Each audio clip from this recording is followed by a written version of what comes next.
বুয়েটের ছাত্র রাজনীতি শিক্ষার্থীদের জন্য মঙ্গল না অমঙ্গল, সেটা কিন্তু বুয়েটের শিক্ষার্থীরা দলীয় ছাত্র রাজনীতির এই অপরাজনীতির কারণে তারা দলীয় ছাত্র রাজনীতি চাচ্ছে না।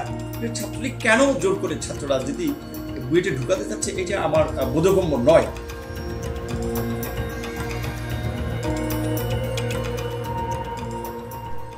বুয়েটে পড়ার জন্য যে যোগ্যতা লাগে এবং যেই মেধা লাগে, যেই পরিশ্রম করা লাগে ছাত্রদের, আমার সেই যোগ্যতা হয় না। যদি আমি এসএসসি এইচএসসি দুটোতে সায়েন্স ব্যাকগ্রাউন্ড ছিল, নিশ্চয়ই বুয়েটে যারা পড়ে অনেকে আমার চেয়ে মেধাবী, অন্যান্য বিশ্ববিদ্যালয়গুলোতে আছে মেধাবী ছাত্ররা, কিন্তু তারপরেও কিন্তু ঢাকা বিশ্ববিদ্যালয়, বুয়েট, ঢাকা মেডিকেল এই ধরনের প্রতিষ্ঠানগুলোতে যেসব শিক্ষার্থীরা পড়ে তারা একটু স্বাভাবিকভাবে অন্যদের চেয়ে মেধাবী, এটা আমরা ধরে নেই।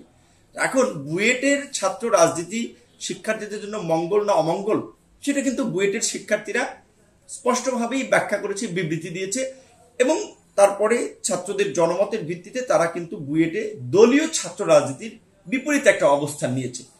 ছাত্রলীগ জোর করে সেখানে ছাত্র রাজনীতি ঢোকাতে চাচ্ছে এবং আমি শুনেছি বেশ কিছু ছাত্রদেরকে পয়সা দিয়ে ছাত্রলীগের কমিটি নেওয়ানোর জন্য চেষ্টা করছে। এখন পর্যন্ত তারা 5-6 জনকে পেয়েছে। বুয়েটে প্রায় আপনার প্রায় 4500-5000 বোধহয় ছাত্র, সেখানে 5-6 জন ছাত্রলীগের রাজনীতির পক্ষে দাঁড়িয়েছে। এটা তো স্পষ্ট দেখিয়ে দিয়েছে যে পার্সেন্টেজের ক্ষেত্রে হয়তো 2-1% হবে না যে যারা ছাত্র রাজনীতির পক্ষে, যেখানে এই আপনার 98-99% শিক্ষার্থী দলীয় ছাত্র রাজনীতির এই অপরাজনীতির কারণে তারা দলীয় ছাত্র রাজনীতি চাচ্ছে না। ছাত্রলীগ কেন জোর করে ছাত্র রাজনীতি বুয়েটে ঢুকাতে চাচ্ছে, এটা আমার বোধগম্য নয়। এবং বুয়েটের অ্যালামনাই যারা, দেশের খ্যাতনামা বিশেষজ্ঞরা, সিভিল সোসাইটি বলেন, আমলা বলেন, অনেক ভালো জায়গা আছে, তারাও কিন্তু পরিষ্কারভাবে বলছে বুয়েট যেই ধাঁচের প্রতিষ্ঠান সেখানে দলীয় রাজনীতি চাপিয়ে দেওয়া উচিত না।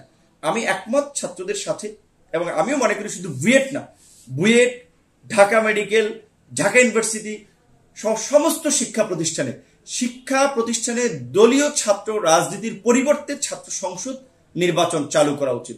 ছাত্র সংসদ নির্বাচন যদি থাকে তখন হল সংসদ, ছাত্র সংসদের কাজ হবে কি শিক্ষার্থীদের জন্য আপনার কাজ করা, হল ক্যাম্পাসে পরিষ্কার পরিচ্ছন্ন কার্যক্রম করা, শিক্ষার্থীদের বৃত্তি, সাংস্কৃতিক কর্মকাণ্ড, আপনার ডিবেট, নাটক, এই ধরনের বিভিন্ন আপনার বলতে কালচারাল অ্যাক্টিভিটিস, যেটাকে আমরা এক্সট্রা কারিকুলার অ্যাক্টিভিটিস হিসেবে দেখি। ছাত্র সংসদের কাজ এইটা। ছাত্র সংসদের কাজ না সরকারি দলের এমপি যাবে তার জন্য যে হাততালি দিতে আপনার রাস্তায় দাঁড়িয়ে থাকা, ছাত্র সংসদের কাজ না আপনার কোন দলের পক্ষে বোমা মারা, ছাত্র সংসদের কাজ না কোন দলের পক্ষে ক্যাডারগিরি করা। যদিও বাংলাদেশের প্রেক্ষাপটে কার্যত স্বাধীনতার পরে ছাত্র রাজনীতিটা দলীয় ক্যাডার ভিত্তিক রাজনীতিতে পরিণত হয়েছে। তো এইখান থেকে বের হয়ে আসার জন্য আমি মনে করি যে বিশ্ববিদ্যালয় কলেজগুলোতে ছাত্র সংসদ নির্বাচন দরকার। কিন্তু জাতীয় রাজনীতিতে যদি রাজনৈতিক দলগুলো এই বিষয়ে ঐক্যমতে না পৌঁছে তাহলে এটা খুব ডিফিকাল্ট। কারণ যেই সরকারই আসে তারা কিন্তু তাদের পছন্দের লোককেই ভাইস চ্যান্সেলর, প্রক্টর, রেজিস্ট্রার হিসেবে বিশ্ববিদ্যালয়ে নিয়োগ দিয়ে থাকে যে তাদের মাধ্যমে ওই বিশ্ববিদ্যালয় নিয়ন্ত্রণ করা। এবং যে সরকার ক্ষমতায় থাকে স্বাভাবিকভাবে বাংলাদেশের মতো থার্ড ওয়ার্ল্ড কান্ট্রিতে তাদের দুর্নীতি, দুঃশাসন, জুলুম, রাষ্ট্র পরিচালনার ব্যর্থতার কারণে কিন্তু সরকারের বিরুদ্ধে আস্তে আস্তে জনমত তৈরি হয়। তো সরকার বুঝতে পারে যে শিক্ষা প্রতিষ্ঠানে যদি অবাধ ছাত্র সংসদ নির্বাচন থাকে তাহলে সেখানে বিরোধীদের একটা জায়গা তৈরি হবে, সেটা সরকারের জন্য ঝুঁকি হবে।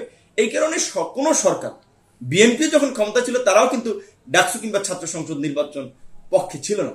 তো আজকে আওয়ামী লীগ নাই, যার কারণে ছাত্রলীগও এটা চাচ্ছে না। কিন্তু বিশ্ববিদ্যালয়ের শিক্ষকদের, বিশ্ববিদ্যালয়ের প্রতিষ্ঠানগুলো, বিশেষ করে ঢাকা বিশ্ববিদ্যালয়, রাজশাহী বিশ্ববিদ্যালয়, আপনার চট্টগ্রাম বিশ্ববিদ্যালয়, বুয়েট, এইগুলো কিন্তু আলাদা অধ্যাদেশ দ্বারা পরিচালিত হয়, আলাদা আইন দ্বারা পরিচালিত হয় এবং এই 4টা প্রতিষ্ঠানকে বলা হয় স্বায়ত্তশাসিত প্রতিষ্ঠান। তারা কিন্তু চাইলে দেশ জাতির জন্য একটা পদক্ষেপ নিতে পারতো যে না, আমরা এই বিশ্ববিদ্যালয়গুলো থেকে উদ্যোগ নেব যার মাধ্যমে আগামীতে জাতীয় রাজনীতিতে আমরা একটা পরিচ্ছন্ন মেধাবী নেতৃত্ব পাবো। দুঃখজনক যে তাদেরও সেই উদ্যোগ দেখা যায় না। একটি ভুল টপিক নষ্ট করে দেয় আড্ডার দিক, তেমনি একটি ভুল উপাদান নষ্ট করে দেয় পারফেক্ট মিক্সিং। বাট প্রাণ চানাচুরে পাবেন সঠিক উপাদানের ঠিকঠাক মিক্সিং, তাই স্বাদটাও পাবেন পারফেক্ট। প্রাণ চানাচুর, পারফেক্ট মিক্সিং।